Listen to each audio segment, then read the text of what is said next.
back to your favorite podcast, Inside Regional Markets, the podcast where we dive into how regions compete, cooperate, and shape our everyday lives. I'm your host, Christina, and today we're going on a journey through the history of regional competitiveness. We'll explore how regions became economic actors, why competition between them matters, and how this shaped the global economy we live today. Okay, well, first, let's start with a simple question. Where do regions even come from? For most of human history, people lived in small communities with very local economies.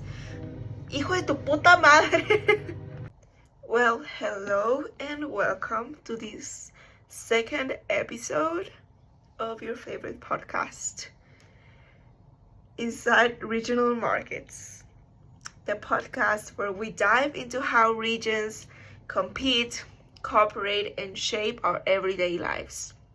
I'm your host, Christina, and today we're going on a journey through the history of regional competitiveness.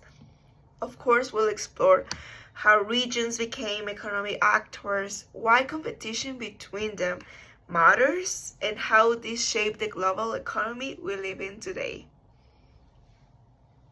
Okay, for this first segment, let's start with a simple question. Where do regions even come from? You may think, why is this relevant? Okay, I'll explain it to you. For most of human history, people have lived in small communities with very local economies. There was no such thing as regional competitiveness, but things changed with the rise of trade routes. For example, linking cities and creating flows of goods. Also, the urban centers that they offer specialized laborers and markets, and of course, early states that is diving into territories, into regions for administrations. Regions first appeared as administrative spaces, not economic ones. But once trade expanded, these spaces started developing their own identities and advantages. Some regions had fertile land, others had skilled labor, others had ports or rivers. But suddenly people began to notice some places were better for economic activity than others. That's the seed of competitiveness. Of course, when we were less population, that the start of creating these states, there were certain communities that they had their agriculture, they had their animals, but that is not all that is needed, as I explained it in the first episode.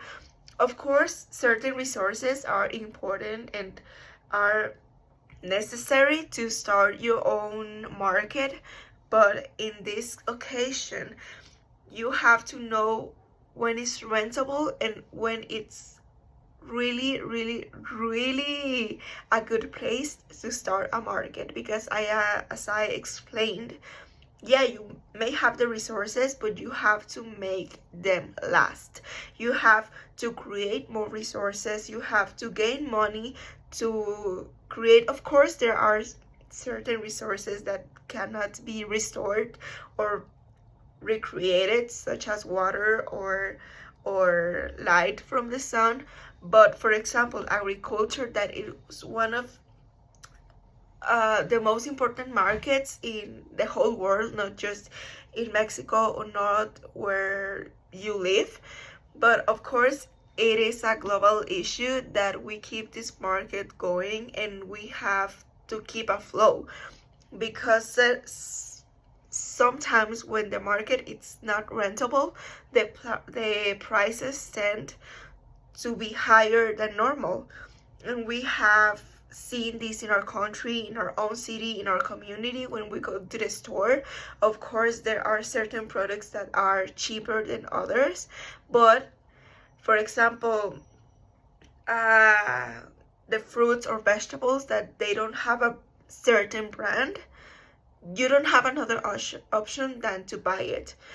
And that is when the market is not working, because it doesn't mean that it has to be cheap, but a rental price that the people or the consumers keep want to buy it, but not they have to, or not that they need to, because sometimes the prices are too high but I still have to buy that product.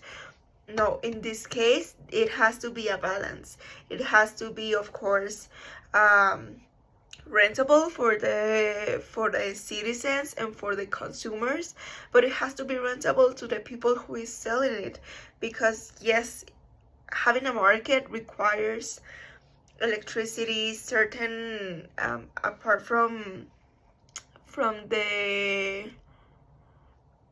natural resources, you need economic resources, which is a very central and important part of starting a market. Now for the segment 2, we have Industrial Revolution and the rise of regional economies. Okay, this is not that important, but of course it has to take part of this podcast. Fast forward to the 18th and 19th century, the Industrial Revolution was the real turning point, because factories or markets weren't randomly placed. They clustered where conditions were right. For example, the coal regions became industrial hubs, the port regions became trade powerhouses, and regions with educated workers became innovation centers. Economists later called this agglomeration. That is the idea that firms cluster in certain regions because it's efficient. Let's think of an example. For example, we have Manchester, Osaka. These regions didn't just produce goods, they dominated the industries, because this way competitiveness becomes measurable in productivity, in innovation, logistics, access to markets, human capital. That's when a region realized that they aren't just part of countries, they are their own economic engines. And I think this topic is pretty important, because when you want to start a market, of course you will think about where is more rentable to place that market. As I already explained, for example, regions with educated workers became innovation centers. I think that is such an intelligent idea, because not every region or not every country is adaptable or is capable to adapt to their resources. Sometimes you have to choose a specific place and of course choose a specific people to work in certain places. Because for example, I want to start an agricultural market. I want me as a beginner. Of course you have to be you have to know, you have to really think what is rentable. And me as a beginner, of course I won't install a crop field in a desert.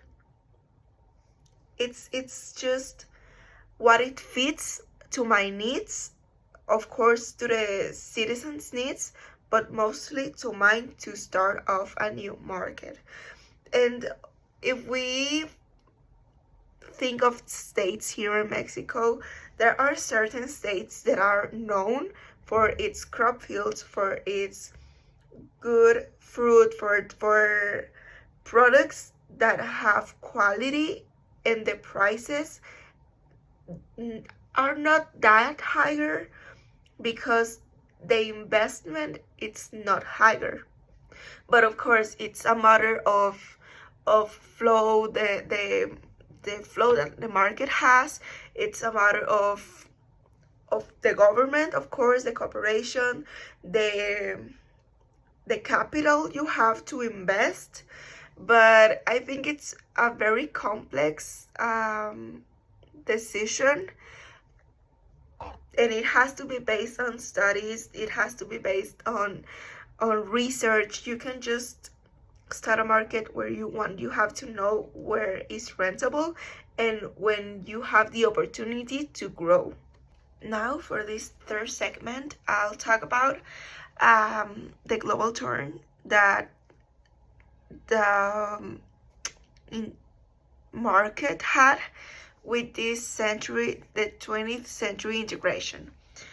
Okay, first of all, the 20th century marked a dramatic shift with regional competitiveness because it was no longer something that happened within a country.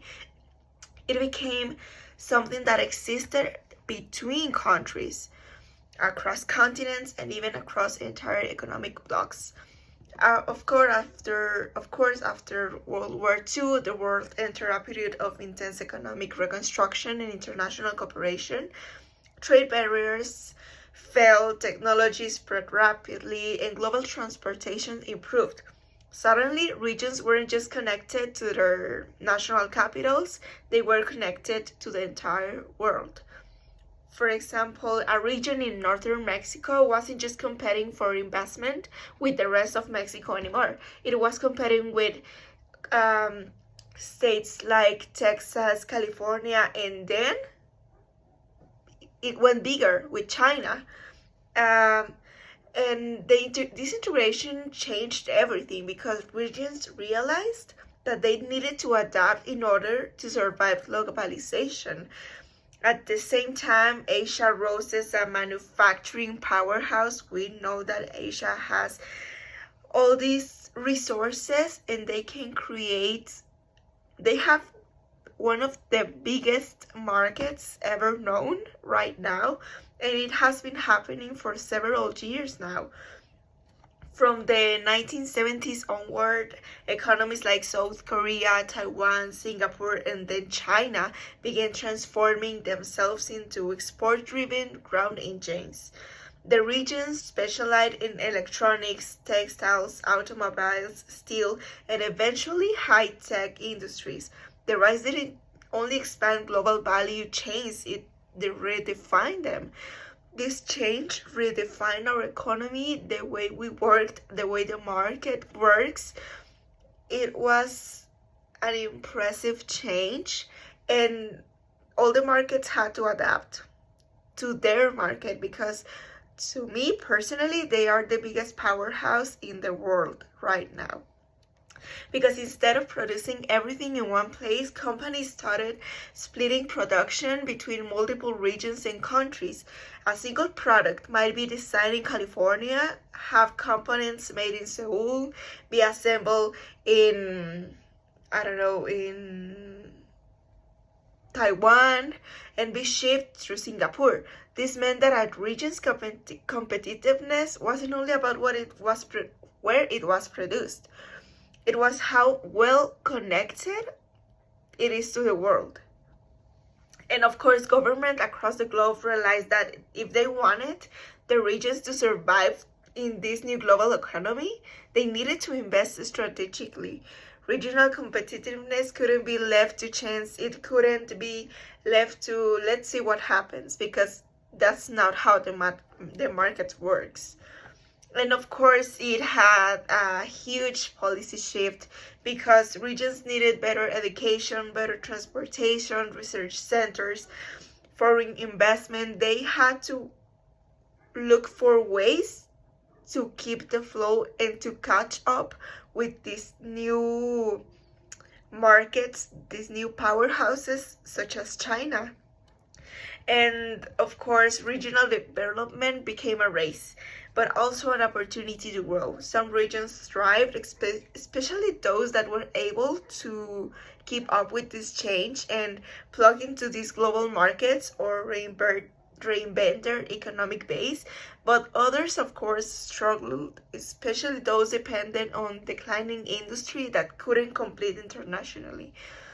And this era didn't simply just globalize markets, it globalized competition, laying the foundation for the 21st century's digital and knowledge-driven regional economies. Of course, during this century, it has grown sustainably and it has changed the entire world, our entire lives, because maybe we don't have or we don't own a market, but we as consumers, we have to face these real changes and biggest changes that I have ever seen in the world.